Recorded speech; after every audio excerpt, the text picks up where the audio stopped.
Salut à tous, on se retrouve aujourd'hui en pleine campagne, tranquille, tout seul, voilà, vous voyez je ne vous mens pas. Mais voilà, quand j'ai vu le coin qui s'offrait à moi ici pour venir me poser et vous présenter les produits Enduristan, j'ai pas hésité une seconde. Alors d'avance, je m'excuse un petit peu, il risque d'y avoir du souffle à mon avis sur la caméra et il risque d'avoir des mouvements un petit peu involontaires dans tous les sens pour la simple et bonne raison que je filme avec le téléphone et non avec la caméra, celle-ci ayant rendu l'âme.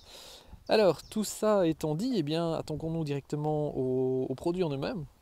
Donc pour l'instant, on a la chance de tester les derniers produits de chez Enduristan.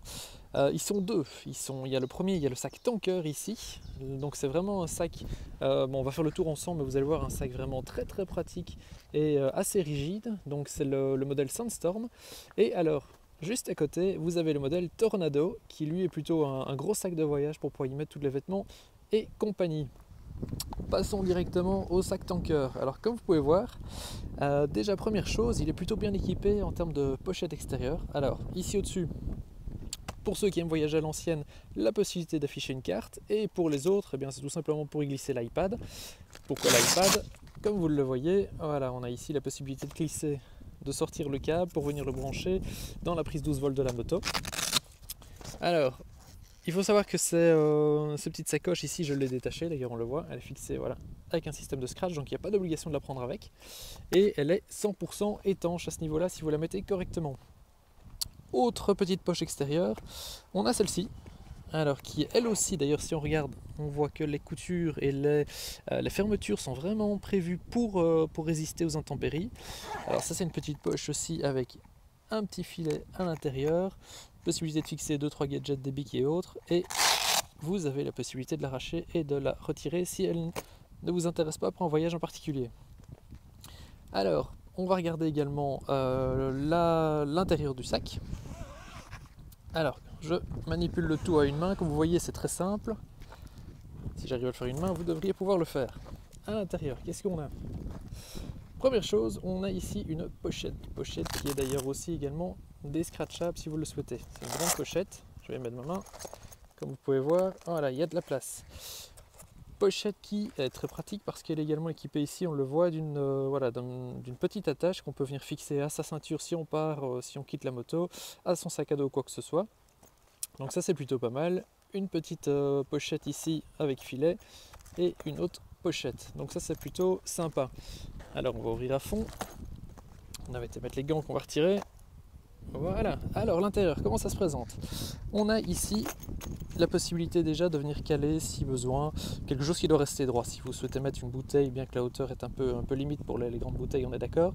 Mais si vous souhaitez y caler des canettes ou des choses comme ça, possibilité de venir bloquer ça avec la petite poche. Poche d'ailleurs qui est détachable si vous le souhaitez. Sur cette poche, on retrouve une autre poche, tant qu'à faire. Et de l'autre côté, également une poche, de nouveau assez grande, plus la possibilité de venir fixer différents petits accessoires. Alors vous voyez que l'intérieur, c'est un intérieur un peu voilà, rouge caoutchouté, même très caoutchouté. C'est lui qui va tout simplement vous permettre de garder tout au sec. C'est vraiment ultra étanche. Ce qu'il faut savoir, c'est que déjà ici de base, le sac en lui-même à l'extérieur, on le voit avec les coutures, elles sont vraiment prévues pour résister aux intempéries. L'extérieur est déjà aussi étanche, mais en plus si on combine avec l'intérieur comme ceci qui est vraiment lui imperméable à 100%, normalement vous ne devriez avoir aucun problème avec cette sacoche. Dernière petite chose, point de vue attache, c'est super simple. À l'avant, 2 clips et une boucle qui vient s'attacher autour du guidon, donc ça permet vraiment d'être super stable. À noter, c'est un petit détail, mais je ne sais pas si on le verra sous la vidéo, c'est que pour ne pas abîmer les carrosseries, voilà, on a ici en dessous des clips voilà, une petite pièce de cuir synthétique, quelque chose qui vient se poser entre le clips et la carrosserie. C'est ce genre de petits détails là qu'on apprécie parce que ça évite à la longue, voilà, quand on tourne le guidon et haut, d'avoir les clips qui viennent frotter tout le temps sur la carrosserie et de griffer tout.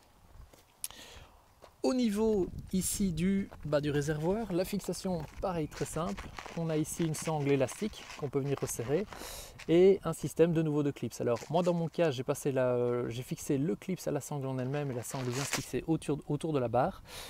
Autre possibilité, vous pouvez fixer le clips de manière permanente à la barre et venir tout simplement le clipser quand vous mettez le sac tanker. Donc à ce niveau-là, ça tient vraiment vachement bien la moto, ça ne bouge pas d'un poil, c'est pas du tout gênant.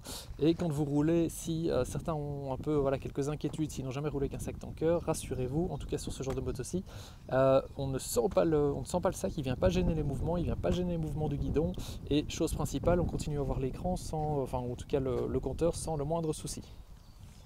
Ça, c'est le premier sac, le Sandstorm Tanker.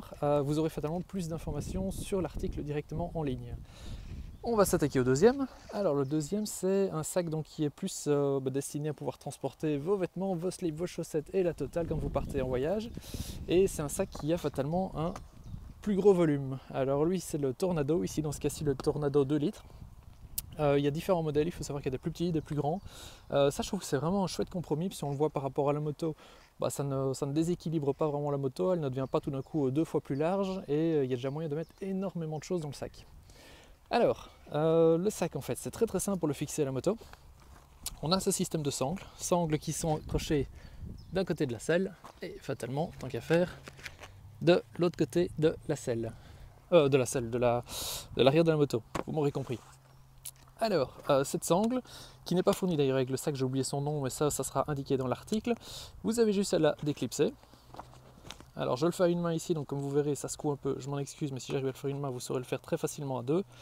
Alors vous voyez que je sors la sangle et je la sors tout simplement de la petite encoche, en la fixant fatalement au sac, c'est ce qui fait que vous ne pourrez jamais perdre votre sac en route. Donc ça, c'est logique, mais pour ceux qui ont aussi des craintes en se disant oui, mais comment est-ce qu'elle tient à la moto, il n'y a pas de crainte à avoir, vous défaites la sangle, vous venez la passer ici dans le petit espace.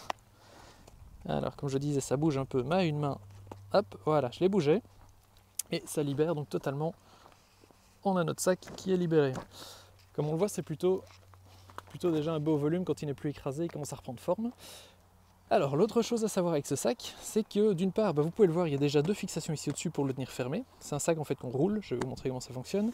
Et d'autre part, on a ici sur le côté de nouveau des petites sangles qui le tiennent fermé. Pourquoi sur le côté? Pour justement permettre de vraiment bien venir écraser la fin du sac, de manière que l'eau ne puisse pas s'y infiltrer. Donc ça de nouveau, si vous fermez le sac intelligemment, en le fermant correctement, en le roulant comme c'est prévu, le sac est 100% étanche et vous ne devriez vraiment avoir aucun problème. Alors on va l'ouvrir. On va d'abord faire sauter la petite sangle sur le côté. On voit que ça commence déjà à libérer un petit peu le sac. On fait sauter celle-ci, la deuxième, et on va faire sauter la dernière qui se trouve ici.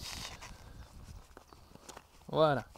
Et à partir de là, je vais me remettre de ce côté-ci. Vous allez voir, voilà, ça ouvre directement le sac. Je vais prendre un peu de recul. Et comme vous voyez, c'est déjà un sacré volume. Il y a moyen de voyager en mettant pas mal de choses dedans. Alors à l'intérieur, qu'est-ce qu'on a été y mettre nous? Ah bah non, c'est pas nos slips et nos chaussettes, c'est juste tout simplement des vestes, des doudounes et un peu tout et n'importe quoi pour le remplir et le tester. Alors on va essayer de vous montrer, je vais essayer de vous montrer l'intérieur.